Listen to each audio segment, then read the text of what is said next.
My name is Evan Sunukugia. The program is right here now, live and direct.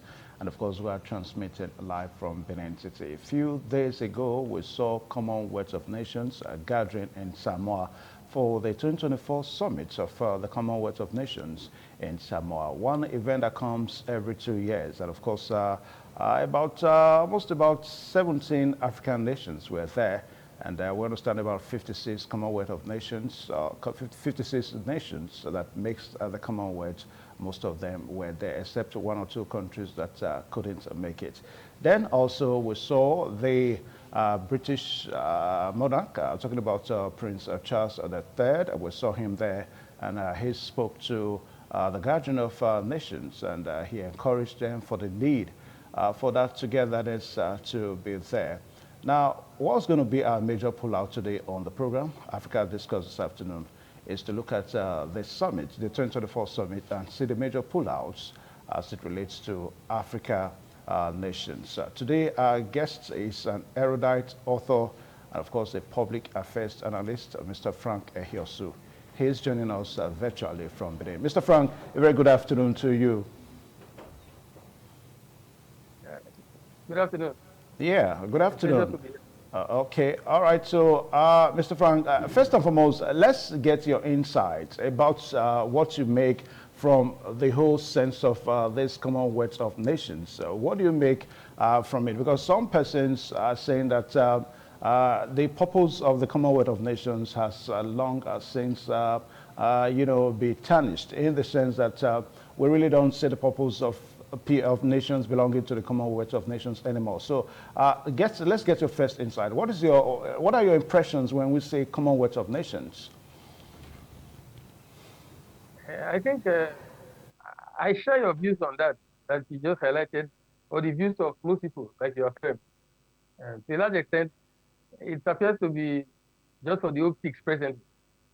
Even though the Charter of the Commonwealth is peculiar to the extent that they are for free and democratic societies and promoting peace and progress in all spheres of human endeavors as it pertains to members of the Commonwealth.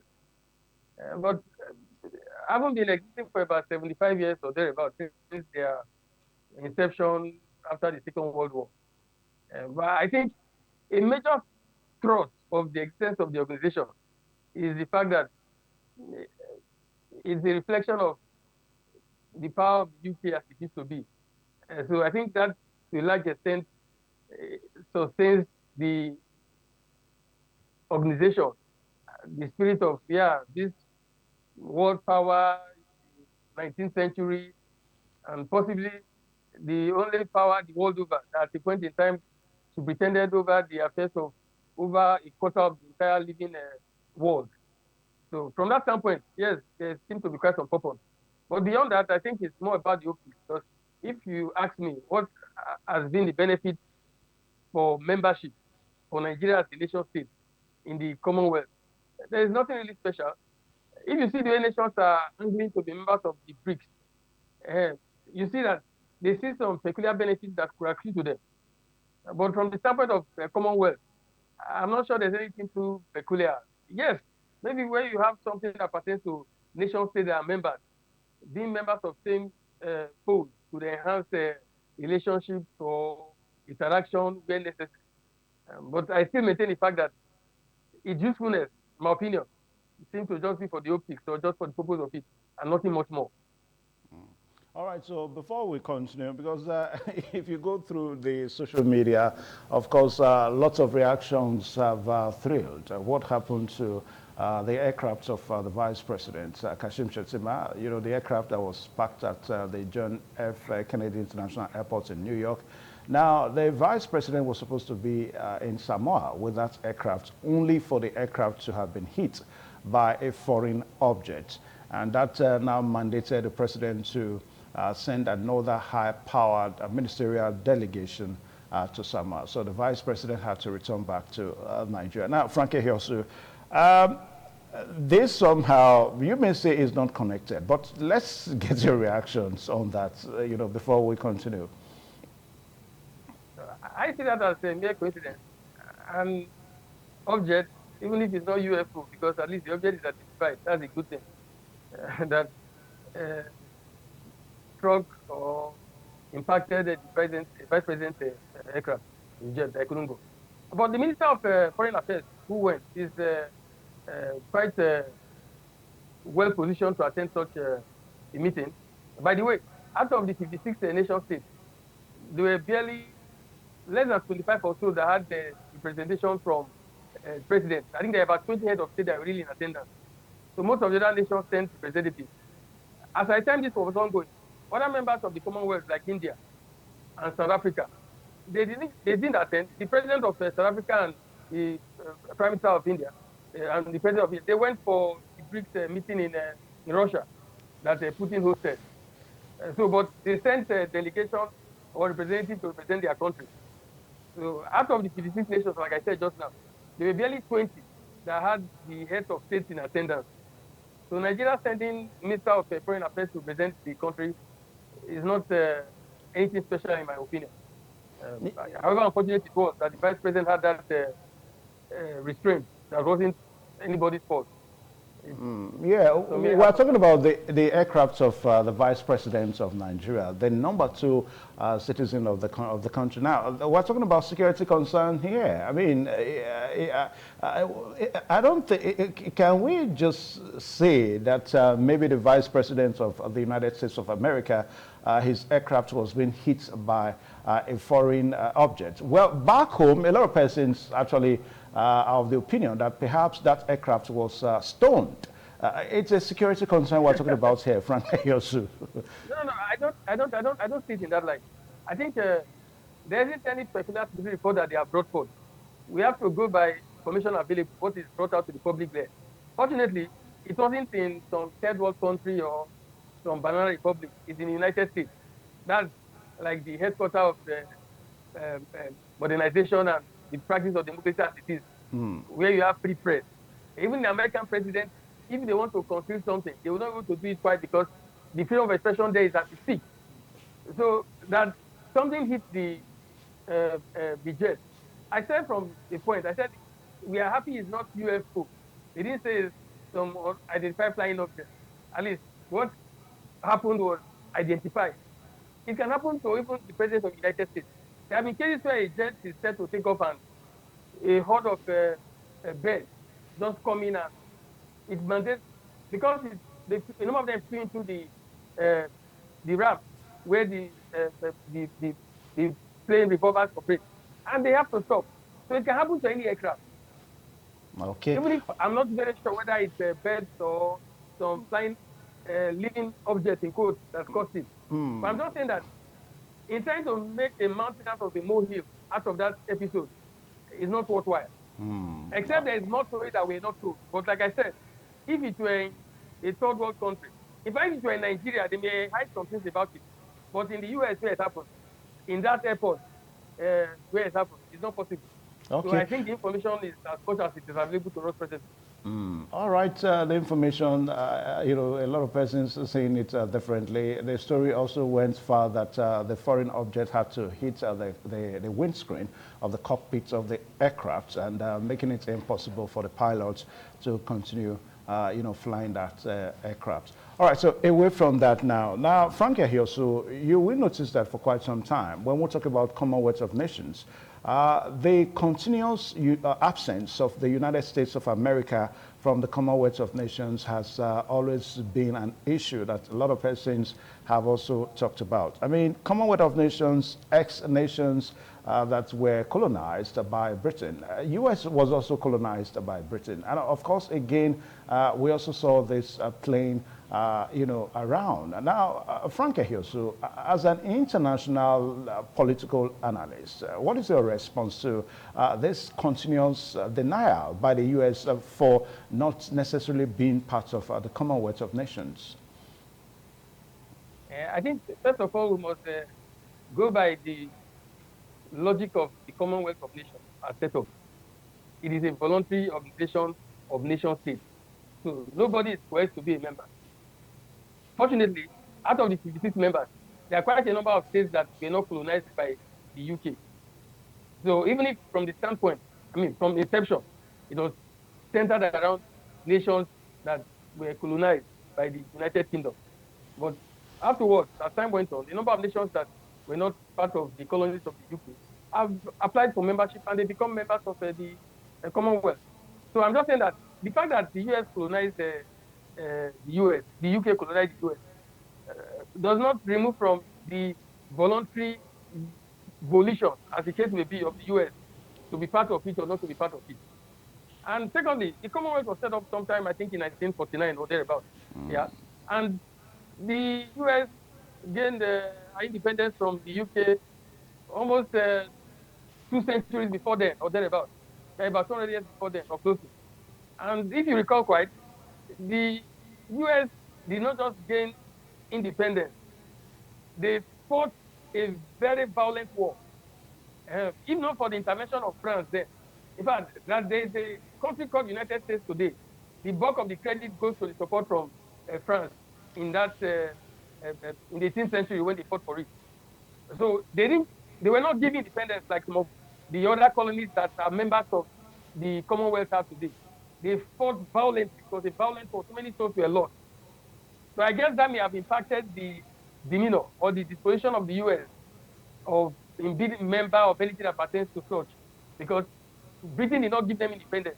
They fought and they gained independence because they defeated the British Army within their colony, based on support they got from France, to be specific.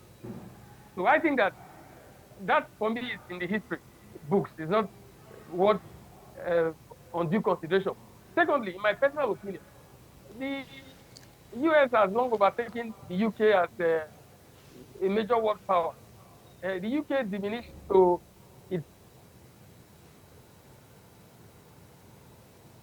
from the fractious impact the Second World War had on it. After the Second World War, the US had emerged as the major superpower. Though at that time, the USSR was a rival, and they were like two major powers. The UK, as at the twilight of the Second World War, was the third major power. If you want to count world powers at that time, you mentioned the US, mentioned the USSR, and the United Kingdom. But the war impacted it so much that it could not quite survive. In fact, it had to benefit from the European Recovery Fund that the US used, the so-called Marshall Scheme that was used to revitalize Europe, which the US financed. It emerged as a major power in the world, and the UK has diminished in power. Right now in world economy, I think the UK is about, I think, the sixth largest economy. And in terms of military might, it's not even close in ranking. It's even dependent on the US for protection, because the UK is a member of NATO. And the NATO, as an alliance, it was actually an initiative of the UK. It was the Labour Prime Minister of the UK, sometime in the late 40s, after the Second World War, that initiated the concept of NATO. And the US bought into it because the US was the major power. So if you look at the relationship right now, US is more like the protector of the UK from the standpoint of protecting European powers or the allies in the Europe against the present-day Russia. Then it was the USSR, that bloc that they were threatened by. So they needed the US support and protection. Till today, I will say till tomorrow, the bulk of what you call the European power, which the UK is part of, enjoys some level of safety and protection from the US. That is even one of the essence of NATO to a great extent. It's not a case of US getting protection from them. It is more of the US protecting them. Okay. All right. So before we take a short pause, if we can get the video, the PD now, if we can get a video of King Charles III, the British monarch addressing the gathering of the Commonwealth of Nations in Samoa, so that we get to follow that line. Because when we return on the other side of the break, we're going to be looking at the major pullouts as it relates to Africa nations. Remember, when we talk about Commonwealth of Nations, we are looking at different countries that gained independence from the Britain, and these different countries are you know, into so many continents of the world. So for Africa, we have African nations, most African nations, or let's say some now, getting independence from the Britain, and hence they are known as members of the Commonwealth of Nations. Now, the PD, if we can get that part of the video that you just showed a while ago on the background, whereby the British monarch, you know, addressed the gathering at the Commonwealth of Nations in Samoa. Let's get to see that if we can get it.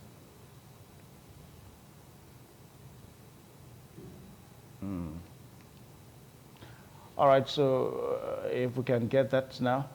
All right, as we wait for that part of the story. Now, Frank Ehios, what do you make of the gatherings so far, the major pullouts as it relates to African nations? Let's start from there. That question is difficult to respond to. Because in the context that it's like telling somebody that went to fetch water with a basket what he got out of it.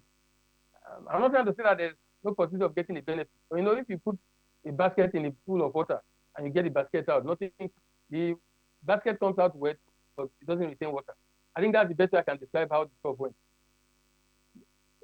From the discussion earlier, I affirm that the Commonwealth as it is, in terms of benefit, I said it stands more from the standpoint of, as in just the optics, because there isn't anything really special that we can count on. And so this very last one that took place, I think the small developing independent states, they are the ones that benefited more. Some of those, like Samoa, where it was conducted, where the meeting held. You know, the accord they have on the protection and enhancing the ocean life survival as it pertains to marine life and all whatnot. That is a huge benefit, no doubt. But like I said, that benefit doesn't quite come so much to quite the African continent as much as some of those SIDS, as in, like I said, the small developing independent states that are, or islands, as the case may be. Those ones are the ones that benefit more from this accord. Even on the issue of talking about reparations or compensation, if you follow up the discussion, it was still centered around the same nations, about 12 or so of them. The islands in different parts of the Caribbean and elsewhere. And so, talking about the African continent, I can't really pinpoint anything very peculiar, except you want to say the emergence of the Affairs Minister in Ghana as the new Secretary General of the Commonwealth is a major benefit. I can't estimate such benefit, to tell the truth, because Emeka Ayoku was the Secretary General for 10 years. Yeah, he performed very outstandingly, but that does not translate to any peculiar impact in Nigeria as a country where he came from, apart from putting relevant points and profiling competence as an image that, yes, somebody from the country could put forth in service delivery. But in terms of deliverables for countries in the continent, I can't really point anything peculiar.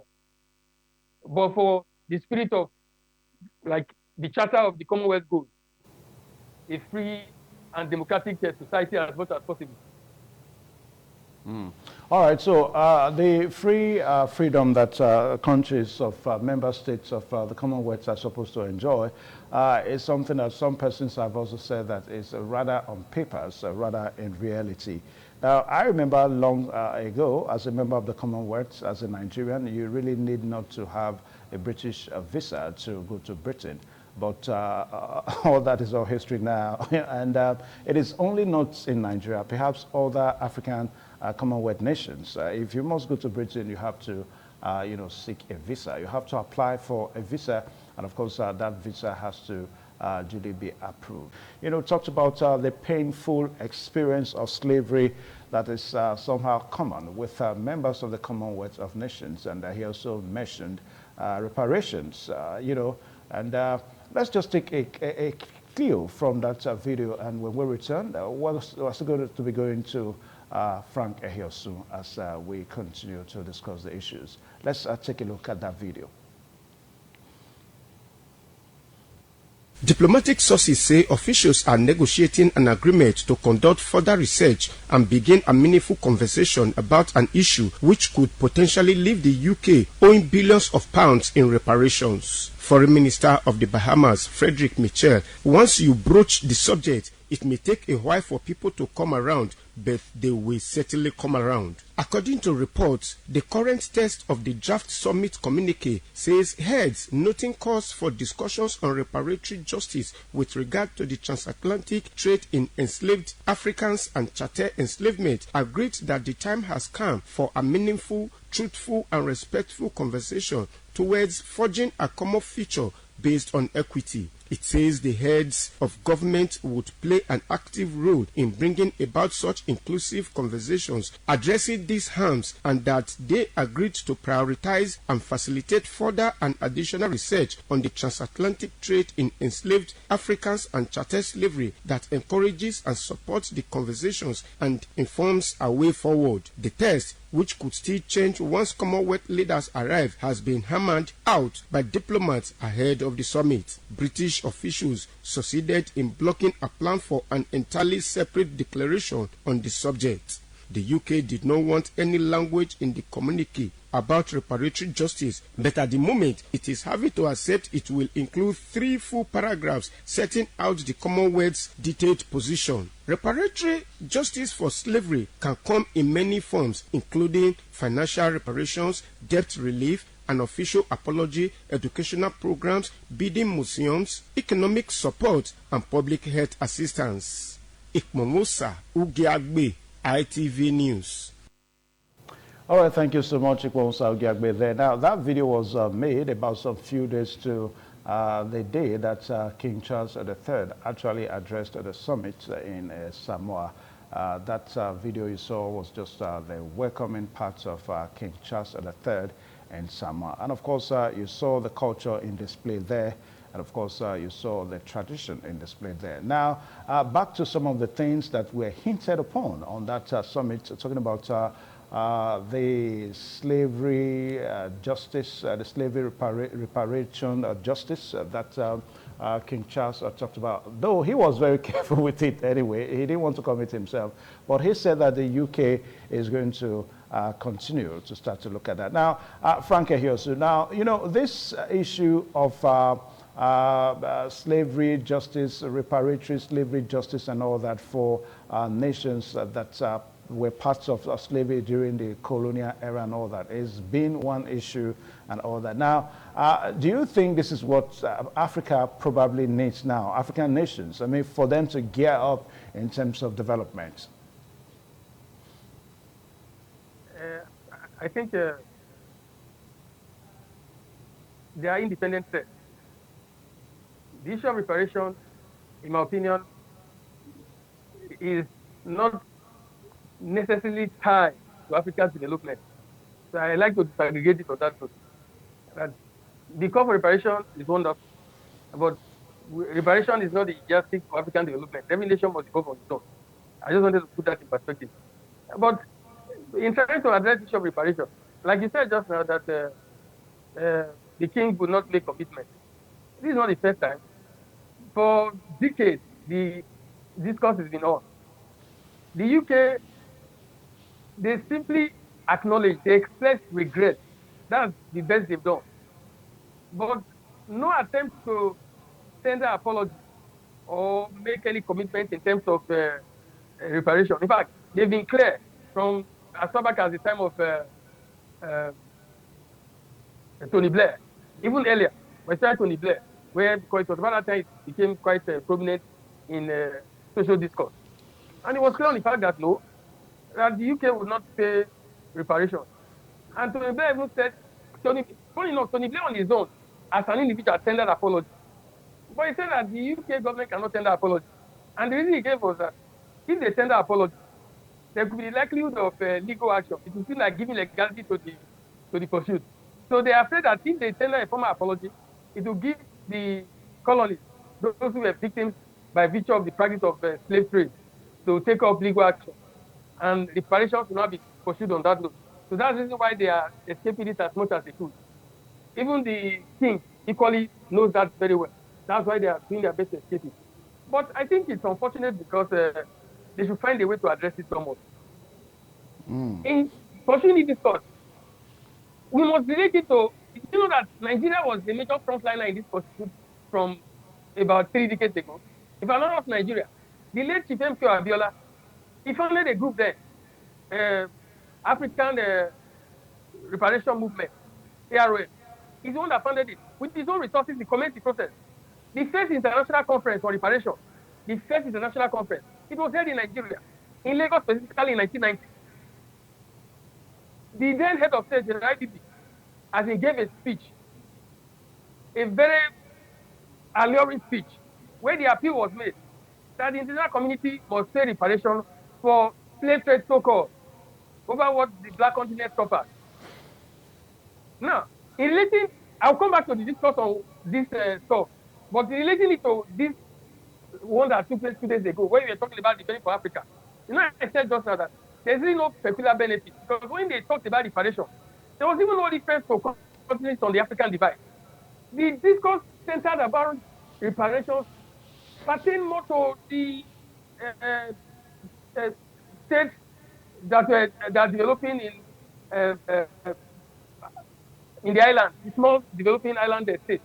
They are the ones that centered around the Caribbean countries, not Africa, basically, not Nigeria, not Ghana, not other countries colonized by Great Britain. But this same issue of reparation gained momentum from a struggle that was championed by late Chief M.K. Abiola. In fact, in the conference that took place in Lagos in 1990, IDB made a commitment to support it with $500,000. But by the records, IDB never dropped any money on behalf of Nigeria. It was Abiola that brought out the money from his own personal resources and pursued the concept. Another conference was held in 1993 in Abuja, because at that time, Abuja was already the FCT, on the same issue, an international conference on reparation.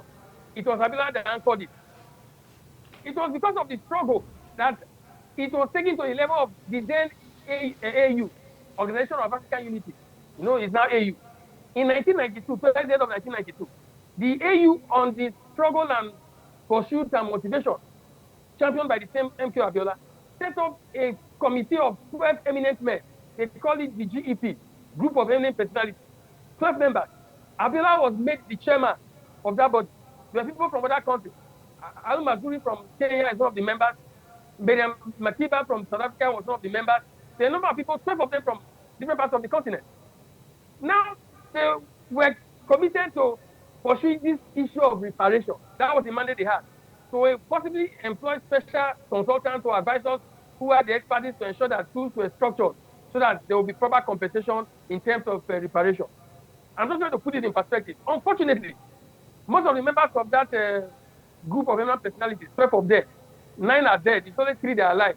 And even the 3 that are alive today, their role is lost in history. Because the last we had of a bit of their reporting and response to the African Union was sometime almost 2 decades ago. So it seems to have died a natural death. So right now, the clamor for reparation now seems to come more from this island, this small island states that are inclined to having some kind of benefit. And the amount in reparation is a very sumptuous amount. A few months ago, the Brussels group, anchored by the UN judge, Patrick Robinson, they did an estimate based on comprehensive study, where it was estimated that what is due for reparation by all the countries involved in the transatlantic trade, slave trade, was worth about $107 trillion.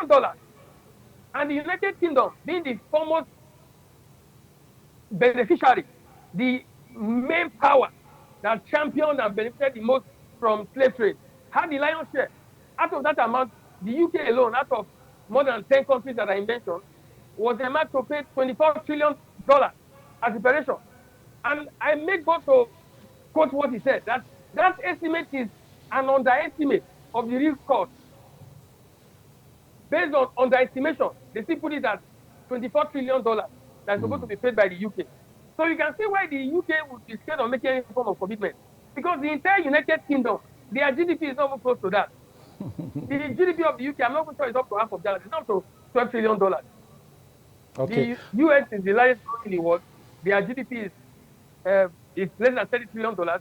China follows. China's GDP, I think, is about 17. It's even less than, China's GDP is less than $20 trillion. So you can imagine UK, if they were to go by short payment, they will not be able to do it. But No. the other means by which it can be done. Okay. In fact, if I recall what IBB gave in his speech in 1990 when he addressed the conference, is All that, right, it was so that it could be done in the form of debt relief. yeah. Yeah, let's quickly, briefly now talk about the Ghanaian you mentioned that has been given a key role in this summit because that is somehow, you know, one thing that may have happened to African nations, even if we are saying that they talk about the reparatory justice that African nations are not even, you know, is not even near any African nations at all. But the Ghanaian that you talked about that was given a key position in the Commonwealth. Now, how do you think that is going to transform into some form of development for the Africa continent? I think I answered that in context earlier, even if it wasn't with particular reference to her, where I felt that she's the second African to occupy that office. In Nigeria was the second that occupied it. And in Nigeria is alive today. Chief Meka Ayoku. Ayoko, He occupied it for 10 years. He was there for 10 years, from 1990 to 2000, or thereabouts. He was there for 10 years. So, and I said that within the 10 years he was there, he brought expertise to the table. He showcased competence in service delivery as the Secretary General. But it didn't translate to anything peculiar or any tangible benefit for Nigeria as a nation state or for the African continent in general, apart from that reputational thing that the African who occupied the office performed very well in ensuring the sustenance of the Commonwealth and promoting the trust as it pertains to the Charter of the Commonwealth. But beyond that, there's nothing much to it. So, in the same light, I think that the Ghanaian Foreign Affairs Minister, who is the present, she's taking over on the 1st of January. She's been elected and she'll take over 1st of January, 2025. I'm not sure there will be much difference apart from the administrative performance, where she will bring competence to the fore and perform her duties accordingly as the Secretary General of the Commonwealth. But if, let me not undermine possibilities. Who knows? She may proffer some ideas that could lead to the Commonwealth initiating some new initiatives that will benefit African countries especially. But I don't see much on that note. I mean, there are 56 countries. Those are within the African divide. There are less than 20 from the African divide. All right, so as we commence our descent now, do you think, Frankie Hiosu, in all for this that we have said, because some persons are saying that perhaps Africa don't necessarily need the Commonwealth anymore. So in your own opinion, do you still see Africa as a continent to stay continuing to wear that toga, that membership, cap, if you like, now of being member of the Commonwealth? Do we still need it? Of course, we need it. In life, there is no. Or should I even be asking, Nigeria as a nation, you think Nigeria still needs it? Yeah, I think Nigeria needs it. In international relations, every relationship is worthwhile. There may not be any special benefit in terms of immediate economic improvements or debt relief or loan facility, but the fact that there is a space for interaction is worthwhile as far as international diplomacy is concerned. So because you can't tell exactly when you maybe need a favor or ask something for a nation, and the fact that you share a bond as members of the same Commonwealth, it becomes the contact point for such relief to be sought. So it's very, very necessary. It's just like you are saying whether we need to have ambassadors in other countries. We have ambassadors in most countries of the world, just like other nations have ambassadors too. It's not an ambassador that brings anything special, but there's that sense of representation. And that's a national camaraderie, where there's interface between nations, which would ensure immediate relief or maybe resolution of tension or crisis where such may arise. So even if I had said from the outset that there's no special benefit, we are talking from the standpoint of major impact that are measurable in immediate. It doesn't remove from the reality that such relationships are very vital, even for the sake of just sustaining normal interface or normal relationship. So Nigeria needs it. That is the truth. Whether we Okay. like it or not, the Commonwealth is a body that covers 1/3 of the human race. The population of countries in the Commonwealth cover 1/3 of the whole human race. So even if there is no peculiar benefit, like I affirmed earlier, from conventional standpoint, it doesn't remove from the benefits that accrue just from the standpoint of relationship. So Nigeria cannot afford to lose that interface. See the UK now. David Cameron was very confident that if they did that referendum, they would choose staying back in the European Union. If David Cameron had known that his citizens would vote to opt out of the European Union, he wouldn't have allowed, he would have ensured that was not a priority. But you see what it cost them. Today they are suffering from enough, even if they are denying it in success. But they are worse off for their leaving the European Union. Even if that's a different kettle of fish. But in international relations, every interface, every relationship between nations is always worthwhile. Yeah, Because you cannot tell exactly where it's very important. yeah, but frankly, yes, Especially when you are not paying to be a member, you're not spending money. It's yeah. not taking from you stuff that train you. It's a voluntary thing. And benefits will accrue as time goes on. Okay. All right. So And because it's of time, equally a thing of yeah. Let me let you land. Just go on. So I said, apart from benefits, membership of such organization is also a thing of reputation. And because when the chips are down, even if Commonwealth does not give you anything, but there could be a point where you're being a member of the Commonwealth could be a backbone. Okay. So that's why I said it's very, very vital. That's why you see nations that are not colonies of the UK, a number of them apply to members of the Commonwealth.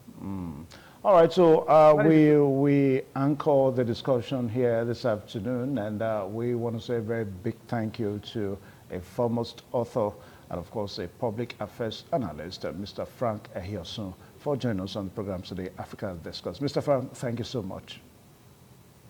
Very pleasure. Okay.